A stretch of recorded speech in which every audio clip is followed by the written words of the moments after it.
Welcome back to my channel Bong enjoy. আজকে কিন্তু আমাদের বাড়ির মা মনসার পুজো, যেহেতু আজকে দশহরা আর আমাদের বাড়ির নিজস্ব মা মনসার থান আছে, তাই আজকে কিন্তু ঠাকুর এনে বাড়িতে খুব বড় করে পুজো হচ্ছে। তার জন্যই আজকে রান্না হচ্ছে নিরামিষ ধোকার ডালনা। তো রেসিপিটা কিভাবে বানাচ্ছি দেখে নাও। এটা কিন্তু খেতে খুবই টেস্টি হয়, আর পুরো একদম অনুষ্ঠান বাড়ির যে নিরামিষ ধোকার ডালনা হয় পুরো ঠিক সেই রকমই খেতে হয়। তো তোমরা দেখতে থাকো রেসিপিটা কীভাবে বানাচ্ছি।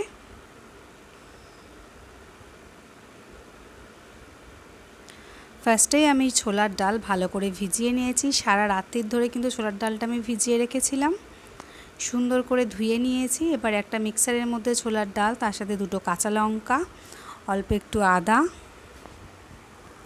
তারপর দিয়ে দিচ্ছি অল্প একটু লবণ। এবার অ্যাড করে দিচ্ছি অল্প একটু চিনি, যেহেতু ধোকা একটু মিষ্টি মিষ্টি হয়।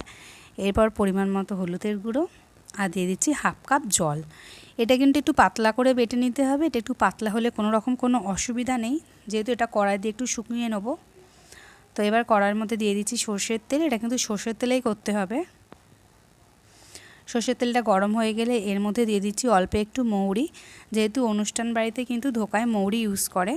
আর দিয়ে দিলাম 1 পিঞ্চের মতো হিঙের গুঁড়ো, আর অল্প একটু কাশ্মীরি লঙ্কার গুঁড়ো, শুধু কালারের জন্য। এটা না চাইলে আপনারা নাও দিতে পারেন। এরপর এখানে সমস্ত মিশ্রণটা দিয়ে দিলাম ডালের সাথে যে মশলাগুলো বেটে রেখেছিলাম। আর এখানে মিক্সিতে ঠিক হাফ কাপের একটু বেশি জল দিয়ে যে ডালটা লেগেছিলো সেটাও ধুয়ে দিয়ে দিলাম।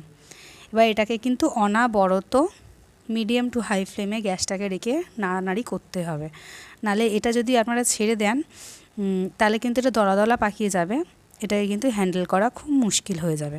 তাই এটা কিন্তু নাড়াচাড়া একদম বন্ধ করলে হবে না, কন্টিনিউ কিন্তু এটাকে এভাবে নেড়ে যেতে হবে।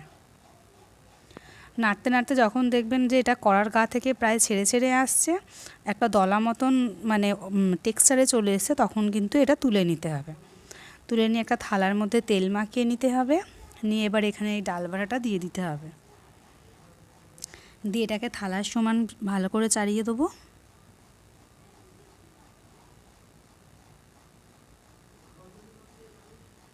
এই দেখুন, এটাকে আমি একটু চেপে চেপে দিচ্ছি।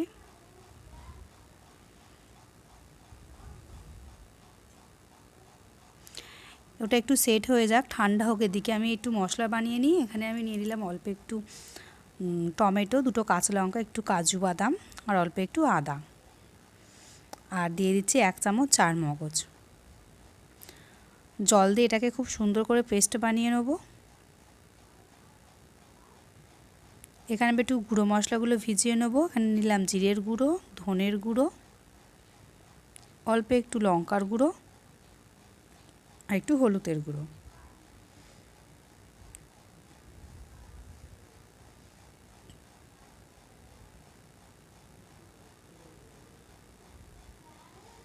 এটা কিন্তু একদম ঠান্ডা হয়ে সেট হয়ে গেছে থালার সাথে। এবার এটাকে পিস পিস করে কেটে নেব। আমি এখানে বরফি আকারে কাটছি, আপনারা চাইলে চৌকো হিসাবেও কেটে নিতে পারেন।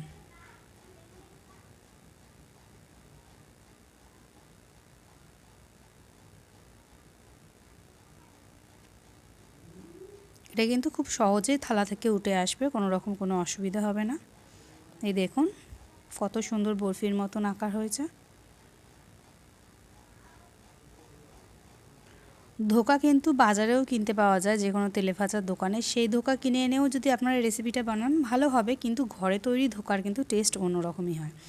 এবার খানিকটা ধোকা আমি টিফিন কৌটোর মধ্যে ভরে আলাদা করে রেখে দেবো অন্যদিন রান্না করার জন্য। এটা আমি ফ্রিজের মধ্যে রেখে দেবো, আর এইগুলো আমি এখন রান্না করব। তো ফার্স্টে কড়াইয়ের মধ্যে তেল গরম করে নিয়েছি, নিয়ে এবার ধোকাগুলো এক এক করে ভেজে তুলে নেব।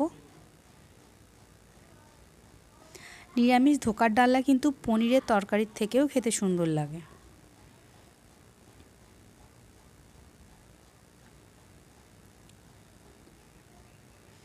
ধোকাগুলো ভালো করে লাল লাল করে ভেজে নিতে হবে।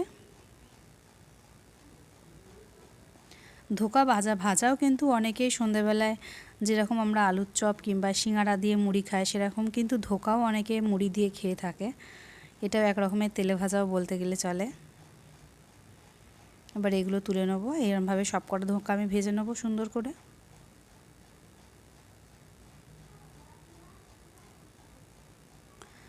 আমার এই রেসিপিটি যদি আপনাদের ভালো লাগে অবশ্যই কমেন্ট করে জানিয়ে যাবেন। আপনারা কমেন্ট করলে আমার সত্যি ভীষণ ভালো লাগে।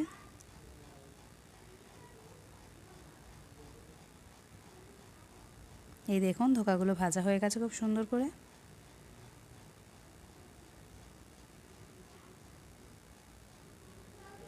এবার আমি এই কড়াই তেলের মধ্যেই ভেজে নিচ্ছি আলুগুলো খুব সুন্দর করে ভেজে নিতে হবে।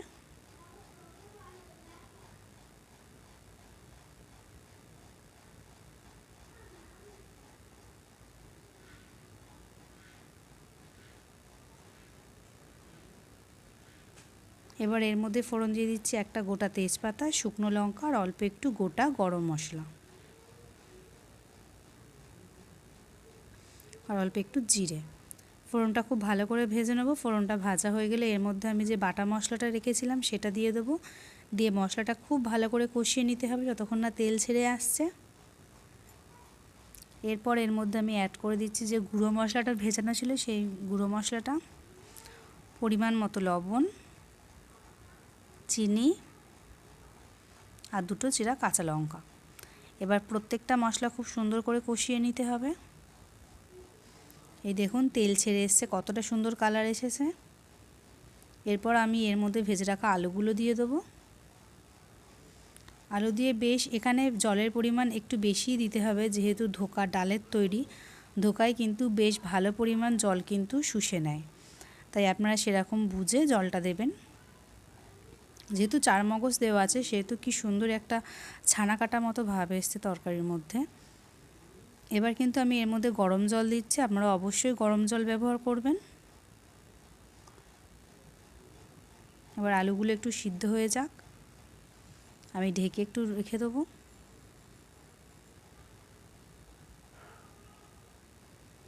আলু একদম সিদ্ধ হয়ে গেছে সুন্দর করে। আলু সিদ্ধ হওয়ার পরেই কিন্তু ভাজা ধোকাগুলো এর মধ্যে আপনারা দেবেন, নাহলে কিন্তু ধোকাগুলো ভেঙে যাওয়ার ভয় থাকে। আর ধোকাগুলো দিয়ে খুব ভালো করে অনেকক্ষণ ধরে ফোটানোর কোনো প্রয়োজন নেই। হালকা একটু ফুটে উঠলেই এর মধ্যে আমি গরম মশলার গুঁড়ো দেবো।